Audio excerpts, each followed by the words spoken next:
Moinsen Leute, willkommen hier zurück zu Age of Empires Mobile. Ich hoffe, ihr habt euch schon eingelebt in das Spiel. Wenn ihr, wie gesagt, noch Fragen habt, schreibt es gerne in die Kommentare. Ansonsten gehen wir heute mal die Truppenarten durch. Was ist das Beste? Wer sind überhaupt die stärksten? Wer hat am meisten Verteidigung?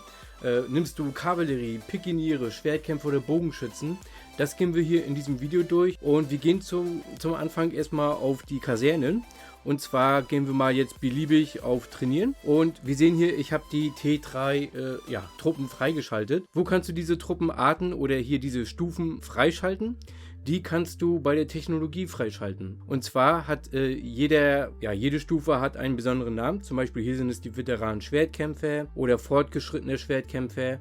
Und das kannst du in der Technologie, wie gesagt, freischalten. Wir können ja mal dorthin gehen. Und zwar gehen wir mal zur Universität und gehen auf Forschung. Und wir sehen hier, ich habe hier schon einiges so erforscht. Aber wie gesagt, bei mir sind immer die Ressourcen ein Problem. Ja? Ich stehe jetzt kurz vor T4. Das sind die fortgeschrittenen Schwertkämpfer. Ne? Wie gesagt, ihr müsst alles durchgehen und dann könnt ihr die höherwertigen Stufen freischalten. Ne? Also, wie gesagt, T1, T2, T3, T4, T5 und weiter höher schaltest du in der Technologie frei. Gut, aber welche Truppenart ist denn jetzt am besten? Wir können mal kurz uns das mal anschauen. Ja, wir sind jetzt erstmal bei der Kavallerie und wir können hier auf diese 3 Striche tippen und sehen, die Kavallerie ist so ein bisschen ausgeglichen. Ja? Angriff hat jetzt hier 80, Verteidigung 60, HP 60, Ladung 75, Geschwindigkeit 90.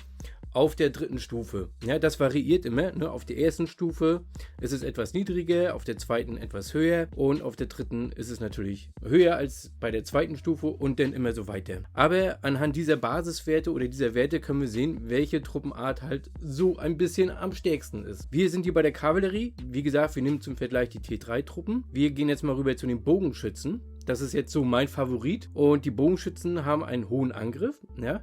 Verteidigung ist okay.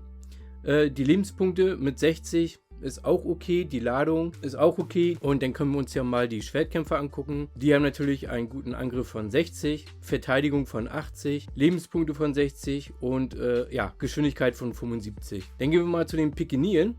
Und wir gehen hier auch auf die 3 rauf. Haben die einen Angriff, einen stabilen Angriff von 70. Verteidigung ist auch gut mit 70.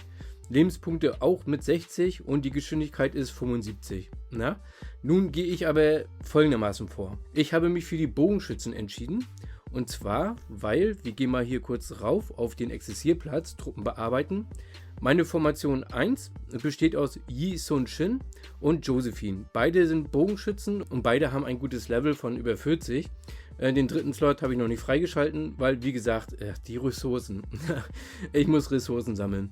Auf jeden Fall denke ich, weil wir gehen mal auf Kontereinheiten, dass die meisten keine Kavallerie nehmen. Von daher bin ich so am Grübeln, okay, was nehmen die meisten? Schwertkämpfer oder Pikiniere? Also nehme ich die Bogenschützen. Kann auch sein, dass ich falsch liege, aber ich bin damit bis jetzt gut gefahren und ich nehme die Bogenschützen, um gegen die Schwertkämpfer einen Vorteil zu haben. Also baue ich meine Formation 1 mit den Bogenschützen aus. Ja? Bei der Truppenart sowie auch bei den Helden. Okay, ihr könnt das natürlich auch machen oder ihr könnt euch auch eine andere Truppenart nehmen. Bei der Formation 2 bin ich dabei, die Schwertkämpfer hoch zu pushen, ja, mit Hammurabi und König Derek. In der Formation 3 nutze ich die Kavallerie. Ja, mit Darius der Große und Kleopatra. Und Formation 4 habe ich noch nicht freigeschalten. In der Formation 4 kommen dann nachher die Pikiniere. Ich werde es auch so machen, dass ich erstmal das forsche, was ich für die Formation 1 benötige.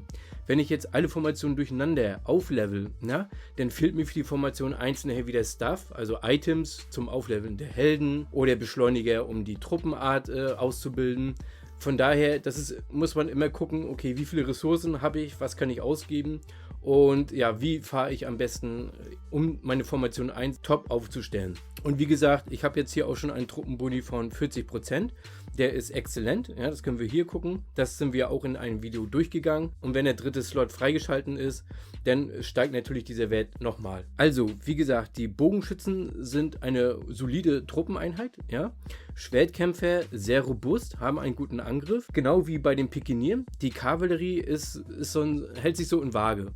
Ich habe auch von vielen gelesen oder auch gehört, dass die Kavallerie erst im Endgame, also im späteren Verlauf des Spiels, wenn du PvP-Krieger hast und Gebäude angreifst, dass die dann so langsam ins Rollen kommen und dann auch mal eine Rolle spielen.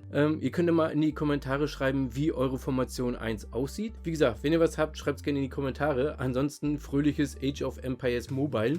Und ja, wir sehen uns im nächsten Video. Macht's gut, bis dann, euer Sultai.